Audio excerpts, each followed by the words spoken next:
in what you've done with your life thus far, is it giving you what you want? Is it giving you what you want? When you look toward the future, when you look at all that's going on out here, is there some place within yourself you say, hey, I know I need to be out there in that arena. I know I can do more than what I've been doing. I know there's some great music that I have within me that I haven't brought out here yet. Is that something that you begin to look at within yourself? See, I say if you look at your life, and if you're not getting what you want, you owe it to yourself to do something differently. If you own a job, 85%, they say, of Americans go to jobs, but they're unhappy. If you're doing something 8 hours a day that you don't like, it's not giving you what you want, it's not giving you a strong feeling of satisfaction and fulfillment, you're miserable, you hate to go there, you're depressed just thinking about it, you're saying the thank God it's Friday song every week. If that's what it is, you owe it to yourself to start strategically working to change directions. See, but you know what most people will do? Most people will resist change. Most people will fight change as if change would be worse than what they're experiencing. See, they know this. They're familiar with this. Most people will not challenge the unknown. They won't just step out there.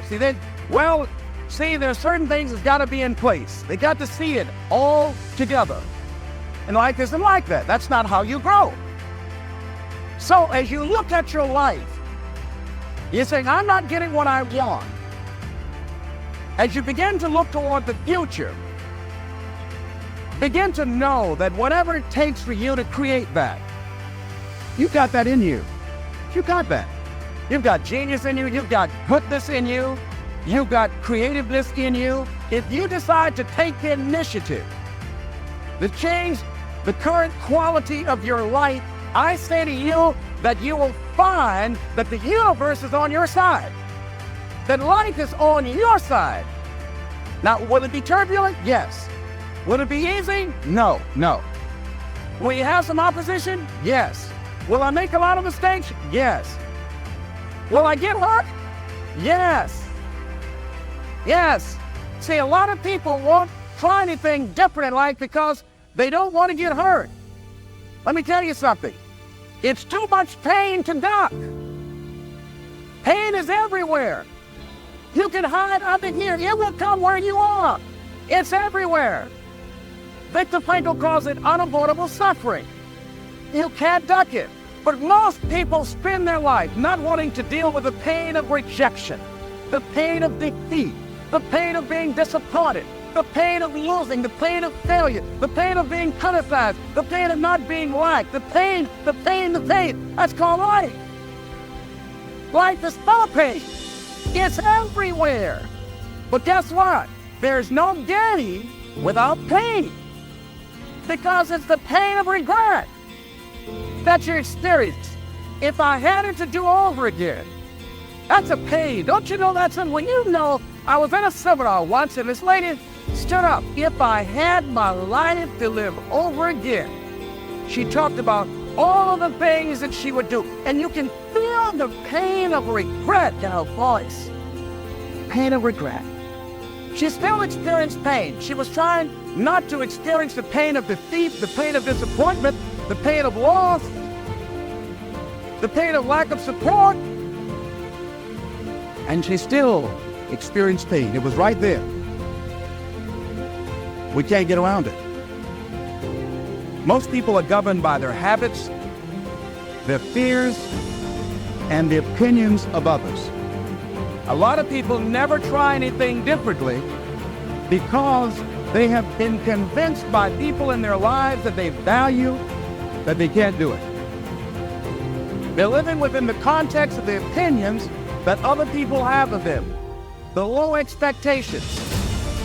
Many people doubt themselves because when they thought about doing something at some critical point in their lives, somebody they respected and honored, somebody they believed in, somebody that they loved, someone they trusted said, you can't do that. And they accepted that. As you look at your life, ask yourself the question, What would your life be like? What would your life look like if you decided not to care what people thought of you? What would your life be like if you decided to give up some of your fears? What would your life be like if you decided to become courageous?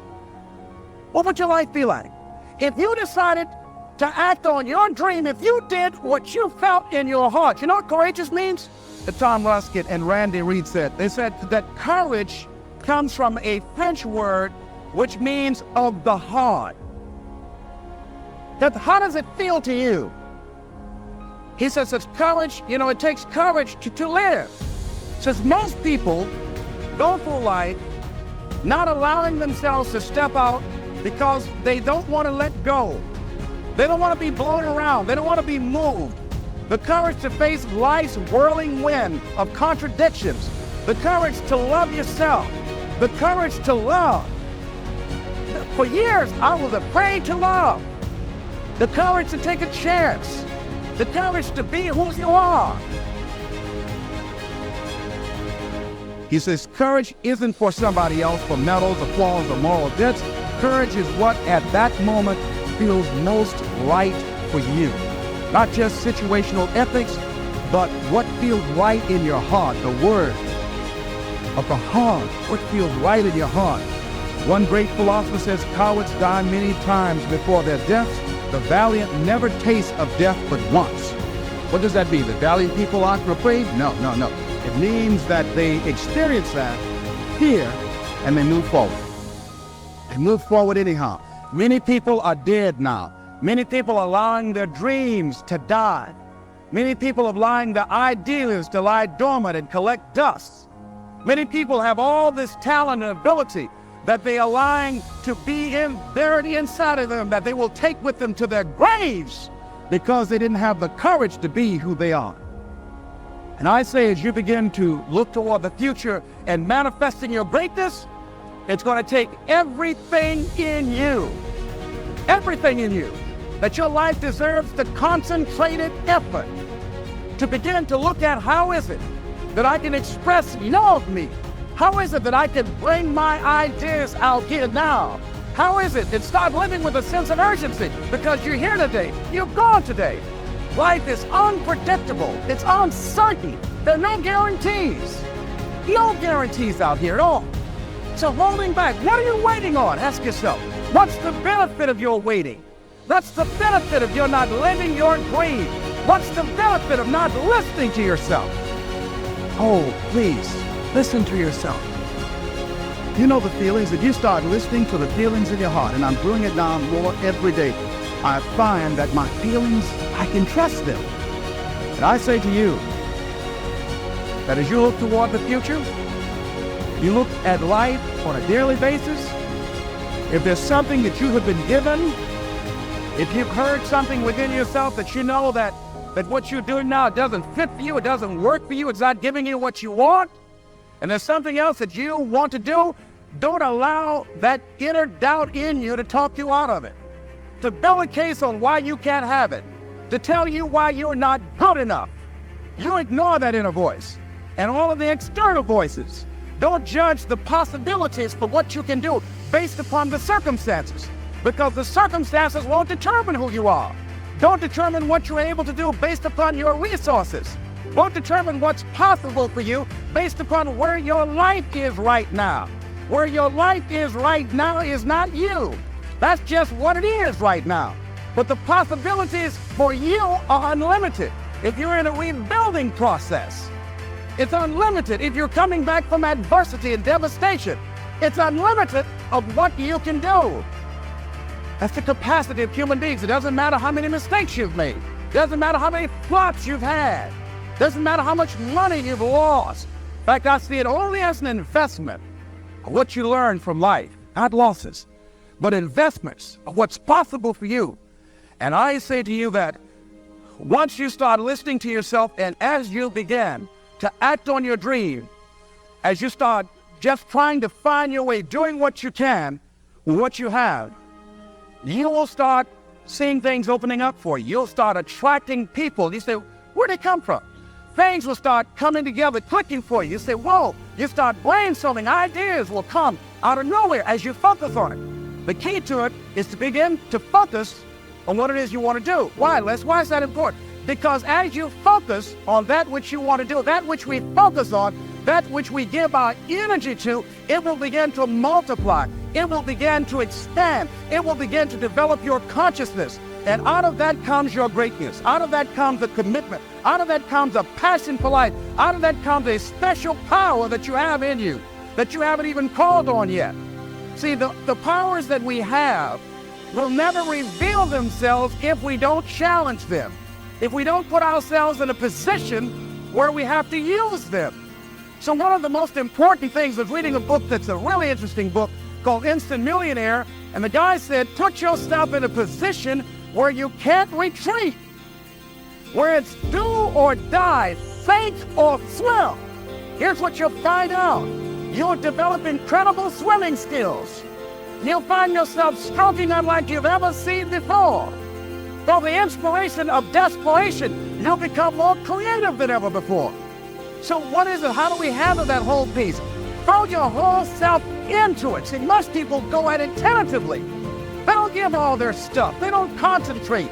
They don't put everything they've got in them. One guy wrote a book called All You Can Do Is All You Can Do.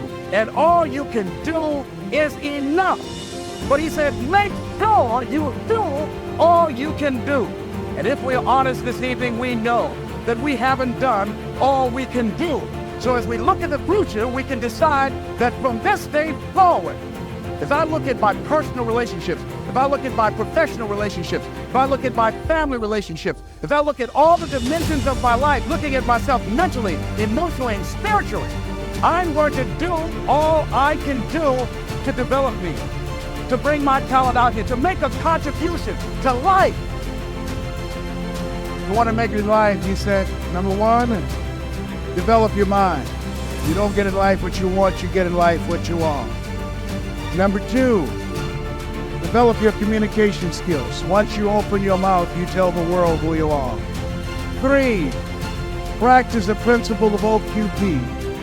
Only quality people. Let us say together, only quality people. As you think about your goals and dreams, this is not for everybody.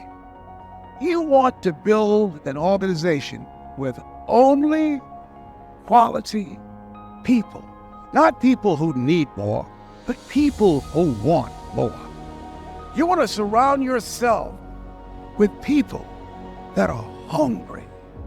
People that are hungry are willing to do the things today others won't do in order to have the things tomorrow others won't have. People that are hungry do what they know, not what they feel. See, I didn't do this for years because I knew it would be hard. Mr. Washington said something to me. Mike Williams, my mentor, you want to go online and find his book, The Road to Your Best Stuff. He said something that grabbed me, and I want you to put this someplace where you can see it. See, you build this business through persistence. You got to affirm, I will persist until I succeed. You build it through patience. It takes time to grow orchids, faster to grow roses, but orchids, that takes time. You have to have persistence, you have to have patience and perseverance. It takes courage to come back again and again and again. Because in order to build a business, it's hard work. It's H-A-R-D and H-E-A-R-T. Are you with me there? Write this down. If you do what is easy, your life will be hard.